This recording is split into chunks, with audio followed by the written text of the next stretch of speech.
आपको अभी इस वक्त की बड़ी खबर बता रहे हैं।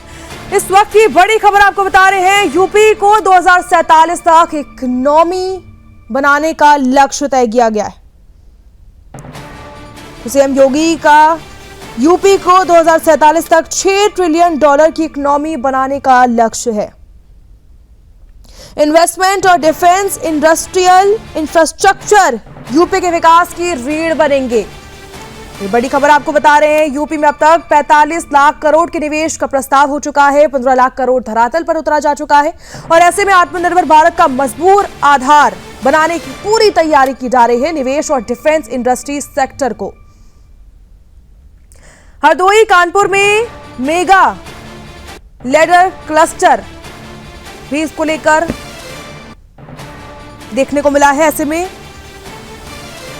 गोरखपुर में प्लास्टिक पार्क की भी स्थापना हुई है।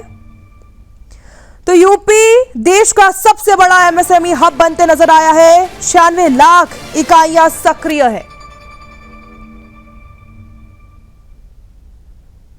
डिफेंस इंडस्ट्रियल कॉरिडोर में अब तक 28,000 करोड़ से ज्यादा का निवेश हो चुका है और साथ ही लखनऊ में ब्रह्मोस मिसाइल का भी निर्माण शुरू हो गया है। प्रदेश को डिफेंस इंडस्ट्री सेक्टर से भी नई पहचान मिल रही है।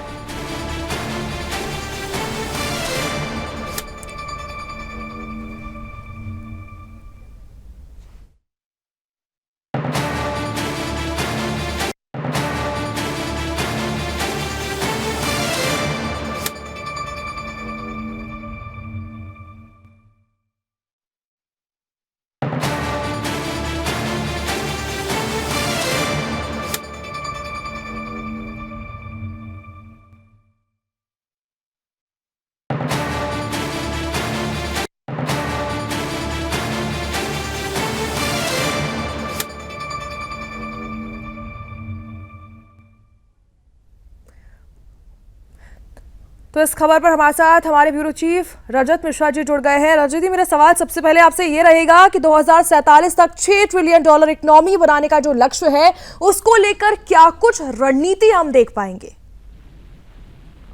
देखिए, विकसित भारत को बनाने का जो लक्ष्य प्रधानमंत्री नरेंद्र मोदी ने तय किया है 2047 तक, तो उसी के साथ उत्तर प्रदेश को भी मुख्यमंत्री योगी आदित्यनाथ ने जोड़ते हुए इस बात की मीटिंग की है कि 2047 तक उत्तर प्रदेश को $6 ट्रिलियन इकोनॉमी बनाने का लक्ष्य रखा जाए और उसके लिए जितने भी विभाग उत्तर प्रदेश के हैं वो सब एक साथ मिलकर काम करेंगे और ताकि जो इन्वेस्टमेंट है वो उत्तर प्रदेश में बढ़े और उसके साथ साथ उत्तर प्रदेश की ग्रोथ इकोनॉमी का जो इंजन है वो तेजी से आगे बढ़े। अभी फिलहाल जो पिछले 8 सालों का मुख्यमंत्री योगी आदित्यनाथ का कार्यकाल है उसमें अब तक तकरीबन 45 लाख करोड़ के जो इन्वेस्टमेंट है वो उत्तर प्रदेश में आए हैं और जिसमें से करीबन 15 लाख करोड़ के आसपास का इन्वेस्टमेंट इस समय ग्राउंड पर दिखाई देना शुरू हो गया है।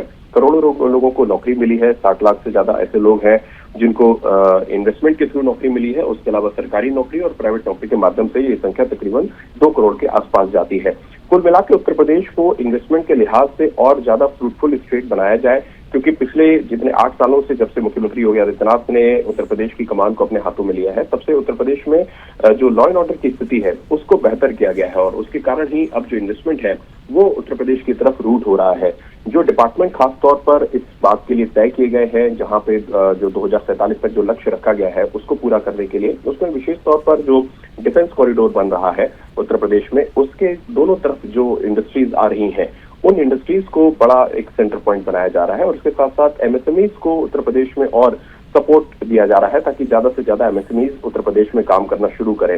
इस समय उत्तर प्रदेश में जिस तरीके से एमएसएमईज काम कर रही हैं उस हिसाब से उत्तर प्रदेश इस समय जो सबसे बड़ा हब है एमएसएमईज का, तकरीबन 96 लाख के आसपास ऐसी एमएसएमईज हैं जो उत्तर प्रदेश में इस समय काम कर रही हैं। तो 2047 तक विकसित उत्तर प्रदेश का जो लक्ष्य है उसको पूरा करने के लिए जितने भी कॉरिडोर्स के माध्यम से हो, चाहे फिर एमएसएमईज के माध्यम से हो या फिर जो फॉरेन इन्वेस्टमेंट है उसको उत्तर प्रदेश में लाने से संबंधित चीजें हो, उन सबका एक रोड मैप तैयार किया गया है और उस रोड मैप के आधार पर ही उत्तर प्रदेश की सरकार अपना काम शुरू कर रही है।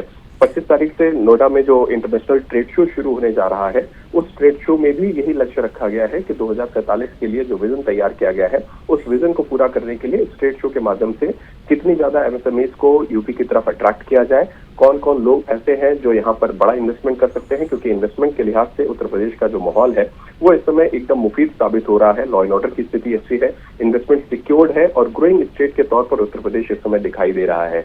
तो ऐसे कंपनीज जो अलग अलग स्टेट्स में इस समय अपना काम कर रही हैं, वो उत्तर प्रदेश की तरफ आए। यहाँ पर लैंड के जो एक्वायरमेंट है, अगर वेदर की स्थिति देखेंगे तो वेदर की स्थिति अच्छी है उत्तर प्रदेश में। तो तमाम ऐसे पहलू है जिनके ऊपर काम करने के लिए उत्तर प्रदेश सरकार अपना जोर दे रही है और उसी के लिए ये लक्ष्य तय किया गया है कि 2047 तक उत्तर प्रदेश को $6 ट्रिलियन इकोनॉमी के फॉर्मेट। बिल्कुल ऐसे रजत जी, डिफेंस इंडस्ट्रियल कॉरिडोर में 28,000 करोड़ से ज्यादा निवेश हो चुका है और लखनऊ में ब्रह्मोस मिसाइल निर्माण भी शुरू हुआ है। तो ऐसे यूपी की सुरक्षा और साथ ही रणनीतिक पहचान कितनी बढ़ेगी? देखिए, ये सिर्फ यूपी की सुरक्षा की बात नहीं है, ये पूरे देश की सुरक्षा की बात है। जिस तरीके से ऑपरेशन सिंदूर के दौरान ब्रह्मोस मिसाइल का जो कारनामा पूरे विश्व ने देखा था, उस ब्रह्मोस मिसाइल का जो निर्माण है वो उत्तर प्रदेश में ही हो रहा है। इसके साथ साथ डिफेंस कॉरिडोर में जो आर्म एंड एम्यूनिशंस बनाने वाली कंपनीज हैं, वो जिस तरीके से इन्वेस्ट कर रही हैं, ये भारत को डिफेंस सेक्टर में इंडिपेंडेंट बनाने की दिशा में बढ़ता हुआ एक कदम है। यहाँ पर अभी तक जो भारत की निर्भरता दूसरे देशों के ऊपर आधुनिक हथियारों को लेकर रहती थी, वो निर्भरता धीरे धीरे कम होना शुरू हुई है। तो ये एक बहुत बड़ी अचीवमेंट है उत्तर प्रदेश की भी और पूरे देश के लिए भी बहुत बड़ा अचीवमेंट के तौर पर इसको देखा जा रहा है। ऐसे ही ऐसी कंपनियां जो बड़े हथियारों का निर्माण करती हैं, जो अभी तक बाहर देशों से मंगाए जाते थे, उनके निर्माण को और कुल मिलाकर अब भारत को एक्सपोर्टर के तौर पर देखा जाए, ना कि इम्पोर्टर के तौर पर देखा जाए। तो ये जो एक लक्ष्य तय किया गया है, इसमें डिफेंस कॉरिडोर जो है ये बहुत बड़ा रोल प्ले कर रहा है, क्योंकि डिफेंस कॉरिडोर के दोनों तरफ ऐसी कंपनियां इन्वेस्ट कर चुकी हैं जो भारत को आयुध सेक्टर में एक इंडिपेंडेंट फॉर्मेट में खड़ा होते हुए दिखाई देंगी। तो ये एक बड़ा लक्ष्य है जो यूपी सरकार ने तय भी किया है और उस लक्ष्य को पूरा करने के लिए वो सारी कंपनियां जो डिफेंस सेक्टर में इन्वेस्ट करना चाहती हैं, वो सारी कंपनियां उत्तर प्रदेश में आ भी रही है। और चूंकि रक्षा मंत्री राजनाथ सिंह खुद उत्तर प्रदेश के सांसद हैं, लखनऊ से सांसद हैं, इसलिए ये जो निवेश है वो उसको अट्रैक्ट करना यूपी के लिए आसान भी हो रहा है। तो कुल मिला के जो सुविधाएं सरकार की तरफ से मुहैया कराई जा रही हैं, चाहे वो इंडस्ट्री सेट करने के लिए सिंगल डोर सिस्टम हो, वन विंडो क्लियरेंस हो, ये तमाम सारी चीजें जो सुविधाएं मुहैया कराई जा रही हैं, उसके चलते इन्वेस्टमेंट अट्रैक्ट भी हो रहा है और उत्तर प्रदेश में इन्वेस्टमेंट आ भी रहा है। बिल्कुल, तो ऐसे में 60 लाख युवाओं की नौकरी की भी जो बात है वो हमने बताई है, 60 लाख युवाओं की नौकरी। तो इससे आखिर नौकरियों को किन सेक्टर्स में हम देख पा रहे हैं और साथ ही इससे युवा में क्या बदलाव हम देख पाएंगे रजत जी? देखिए, यूथ को सबसे बड़ी समस्या थी वो बेरोजगारी की थी। 2014 से पहले जब तक देश की बात करें या फिर 2017 के बाद उत्तर प्रदेश की बात करें, बेरोजगारी एक बड़ी समस्या थी। जो इन्फ्लेशन रेट है उत्तर प्रदेश में बेरोजगारी का, वो 3.1% है। मतलब बेरोजगारी की दर 3.1% उत्तर प्रदेश में नीचे गई है। लोगों को ज्यादा से ज्यादा नौकरी मिल रही है। एमएसएमई हब बनने का मतलब है कि रोजगार के बहुत सारे विकल्प जो है वो युवाओं के लिए खुलेंगे।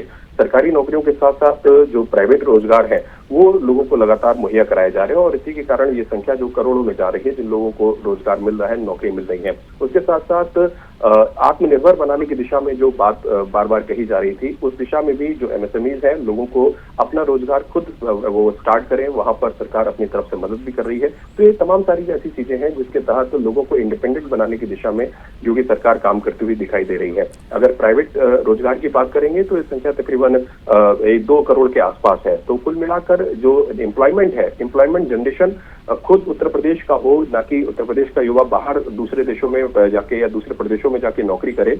बकौल उसके ये उत्तर प्रदेश में रहकर ही उत्तर प्रदेश का लड़का नौकरी करे, उत्तर प्रदेश का यूथ नौकरी करे, अपना रोजगार शुरू करे। इस दिशा में काम करने की जो कोशिश है वो सरकार की शुरुआत से रही और इसीलिए एमएसएमईज को बढ़ावा दिया गया, इंडस्ट्रीज को बढ़ावा दिया गया। और जैसे जैसे इंडस्ट्रीज उत्तर प्रदेश में बढ़ेंगे, निश्चित तौर पर जो एम्प्लॉयमेंट के जो अपॉर्चुनिटीज हैं वो अपॉर्चुनिटीज और बढ़ती चली जाएंगी। तो इसलिए ये जो चाहे डिफेंस कॉरिडोर के माध्यम से हो, चाहे एमएसएमईज के माध्यम से हो, या सरकारी नौकरी के माध्यम से हो, प्राइवेट रोजगार के माध्यम से हो, तमाम जो एस्पेक्ट्स हो सकते हैं एम्प्लॉयमेंट के, उन सभी एस्पेक्ट्स के ऊपर इसीलिए सरकार एक साथ काम कर रही है ताकि ज्यादा से ज्यादा एम्प्लॉयमेंट जनरेशन हो सके और लोगों को नौकरी मिल सके और लोगों को उत्तर प्रदेश से पलायन करके ना जाना पड़े। अभी तक की जो परिस्थितियां 2017 से पहले उत्तर प्रदेश की रही, वहां पर उत्तर प्रदेश के यूथ को पलायन करके दूसरे राज्यों में जाना पड़ता था या फिर दूसरे देशों में जाना पड़ता था। लेकिन कोविड के बाद से, जिस समय कोविड में लोगों की घर वापसी हुई, उस समय मुख्यमंत्री योगी आदित्यनाथ ने यह तय किया था कि अब जो लोग वापस आ गए हैं उनको किसी भी परिस्थिति में बाहर नौकरी के लिए ना जाना पड़े। और वहीं से ट्रांसफॉर्मेशन ये शुरू हुआ था